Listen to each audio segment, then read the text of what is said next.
Hello and welcome to my YouTube channel. Thank you so much for joining me. I'm really excited to share this art piece. It was something that I really enjoy doing. I'm still very much a sketchbook amateur. I by no means consider myself a really good digital artist. I'm quite literally in the beginning stages of the journey. I'm just figuring out all the features of it. This is like my first digital art experience overall, like the sketchbook that I use on my iPad. I am enjoying it thoroughly. It is amazing.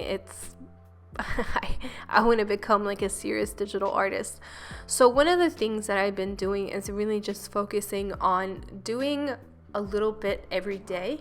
So I have this thing with myself. I give myself like between like 15 minutes to 45 minutes in the evening, sometimes in the morning, depending how my day is structured, to really spend time and do my art of the day, as I call it. And there are life lessons in that. Taking a little bit on at a time and taking on a big goal in small increments and just focusing on, 15 minutes a day or an hour a day. If you can use this type of structure and thinking with so many things, it's amazing, like after 3 or 4 months, where you end up at, you look back and you're like, wow, it seems like it almost happens slowly with so much less pain too, because it's like a little bit at a time versus, going at it for like 10 hours a day and then burning out. And it's really fun because I really love just that a little bit of creative time every day, what it does for my brain, and it feels so soulful and meaningful to me to do it as well. So I really do enjoy that. This piece that I'm doing right now took me about 2.5 hours actually. It was a long piece for me. What I was doing during it that took me so long was really playing with different techniques, and I was trying to figure out some blending tools and just still really exploring it. I've done a decent, I wouldn't say, no, I haven't even done a lot in the grand scheme of things. This isn't my first, digital art piece, but I would say I'm definitely in the beginning stages of it. And here I am working on this twine, which I really enjoyed actually doing. I just did like 3 separate colors and then took the blending pen back in and blended things so that kind of like blended together better, and then went back in and added more layers, and then kind of tried to pull some dimension in it by adding roundness on the edges. And again, I'm in time lapse, so what looks like 30 seconds probably is more like 5 minutes, maybe longer. I'm not sure exactly. I have not done the exact time. Sometimes it'll tell you like how long it always does. It will tell you the duration of your actual time that you spent drawing, and then it'll, time lapse it and say, you spent 15 minutes, but it shows up as 30 seconds or 45 seconds or whatever it is. I don't know the exact number. I will try and keep track of that. So I was going for a really minimalistic look. I kind of wanted it to look flat, but not completely flat. Like I didn't want it to look like I just didn't want it to look flat, but I wanted it simple, but not so simple that it looks I didn't really try or care. I was going for a certain look, and it took me a bit to achieve it, and you'll see as I go on how I added in layers without making them very obvious that they were there. And I found that to be really interesting, fun. You can see that pink mark I have there. I realized it after I had drawn. You can watch me pause and go back. What happens is sometimes when I zoom in and out, my finger will catch on the matte screen protector and it'll think I draw a line. So annoying. It tends to get worse when I use the screen longer without wiping it off. So I'm learning I have to keep wiping it off. Otherwise, my finger keeps catching. I don't know why. Something happens to the surface, whether it's my oil, my finger, or if maybe my oil goes on there and my finger gets dry. I don't know. Something happens and my finger and the screen just don't cooperate. Although I really love my matte screen protector because it it feels like drawing on paper digitally. It feels amazing. I have so many amazing things to say about the paper.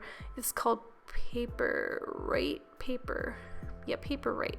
It's on Amazon. They're like $15 for the protector that go on the Apple iPad. And I'm just going back in here and trying to add color, blending, playing with a blending pen, getting frustrated. Sometimes I got it right, sometimes I didn't. A lot of like back, a lot of redo, a lot of retries. It's all part of the learning process. So many wonderful lessons to be learned from that. I'm not sure what I'm doing right there. I was also trying to get...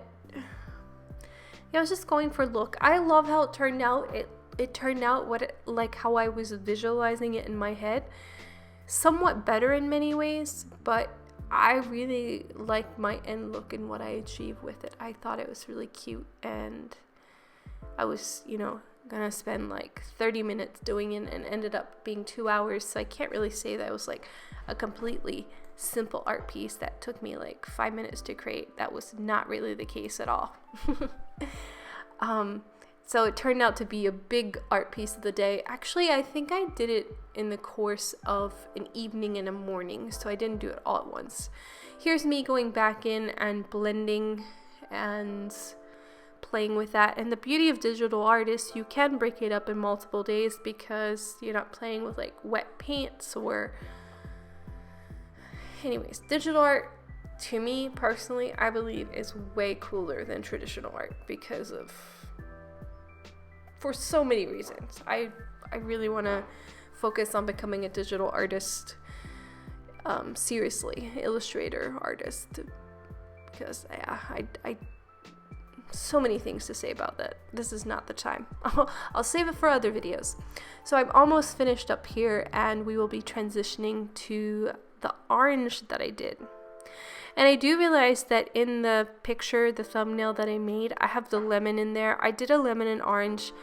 They both have the same technique. And when I did the video, I realized I put in the orange. And I'm like, do I go back and redo it? I'm like, nah, it's too much to go back and redo everything because it took me, it's a lot of extra time. And I did the basic same things with the orange as I did with the lemon. They were just, one was orange and one was yellow. I was playing with the same technique. So here I was really wanting a watercolor look for the orange, and I'm just playing with all the different watercolor brushes, all the different, how much water is flowing, how do I want it more see-through or not? Do I want to, I was trying to figure out all that, what color I wanted, how many colors I wanted to layer. It was a lot. This particular orange looks really simple, but for me, it wasn't that simple trying to figure out what I wanted to do with that. And I was trying to get the edge of the orange to be, I didn't want it to be like the watercolor edge where there wasn't really an edge and it was just too soft, but I also didn't want the harsh edge of like, say a pen or a marker. So I was trying to find something in between the two of those, and it was a very fascinating dilemma that I had. It took me a while to figure that out, shockingly long, until I got the exact thing that I was looking for. And then I'm still trying to play with like, the lighting of it, shading it, and I was somewhat happy with it. Didn't end up exactly like I envisioned, but I don't hate it by any means. I really do like it. It's just it was just not going in the way that I visualized it in my head at all. And it turned out to be kind of cool in its own way. And then when I was doing this green, I was also going back in and filling in the edges with that. And then it ended up with a very, very green leaf, out of proportion to the watercolorish look of the orange itself. So I was a little frustrated, and I was like, oh, what am I going to do? Do I delete all the green that I just put in there and all the time that I spent? Or is there a way for me to take that green and lighten it up? And I started playing with that. It's like using all kinds of tools. Like, can I put white in there? Like, how do I lighten that up? Like, what do I do with that? And that was really fascinating. And during that process, I discovered the airbrush tool, which I had not discovered up until that point, which, by the way, is like the coolest tool ever. It's my favorite one right now. I'm going to be using that thing on so many things.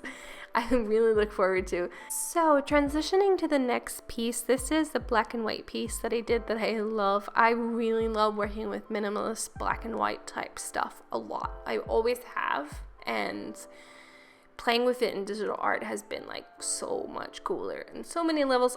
I don't know, have I said that I love digital art already? Anyways, I really love how she turned out. I thought it was beautiful. I was really fascinated by the process. I really liked it. It was super simple. It didn't take me long. It took me like maybe 15 minutes to do this one at the most. It was very easy, fun. The lines of it, the simplicity of it, just the aesthetics of it. I was super pleased with how this one turned out. Thanks again for joining me, and if there's anything you would love to see more of, anything that you're really liking, some instructional videos that you want, please comment below. I would love to hear from you and interact and chat. Thanks.